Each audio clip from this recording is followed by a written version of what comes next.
ఈరోజు వచ్చేసి బోర్ ఇడుస్తున్నాం. మనకు దాదాపు 4-5 నెలల పైన అయిపోతుంది మనకు బోర్ ఆన్ చేసి. మనకు ఒకసారి వర్షం పడిన తర్వాత కొంచెం ఇప్పుడు ఛార్జ్ అయినాయి బోర్లు.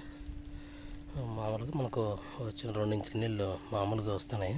చూస్తాం ఇప్పుడు.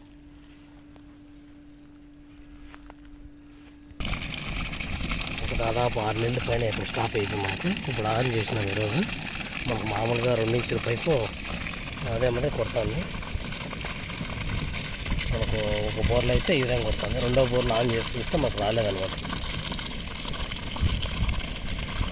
ఒక బోర్ మటుకు మాకు ఛార్జ్ అయింది. అది ఇప్పుడు మనకు పాండుకి కంటిన్యూ చేసుకుంటాము. నీళ్ళు ఇడుచుకొని సేమ్ మళ్ళీ ఇదే విధంగా నింపేసుకుంటాం అనమాట.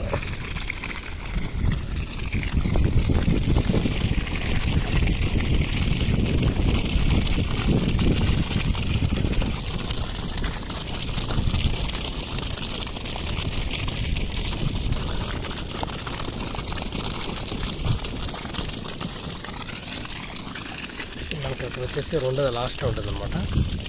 ఇది వచ్చేసి మనకు రెండో పాయింట్. ఇది ఆన్ చేసి చూసినా మనకు రాలేదనమాట. ఆఫ్ చేసినా మళ్ళీ 10-15 నిమిషాలు ఆన్లో పెట్టినాము, అయినా ఒకటి రాలేదు. అంటే ఇది మనకు ఛార్జ్ కాలేదనమాట. అదొకటి ఛార్జ్ అయింది మనకి. అదొకటి మటుకు మనకు ఫండ్ నింపేసుకుంటాం అనమాట మనకి.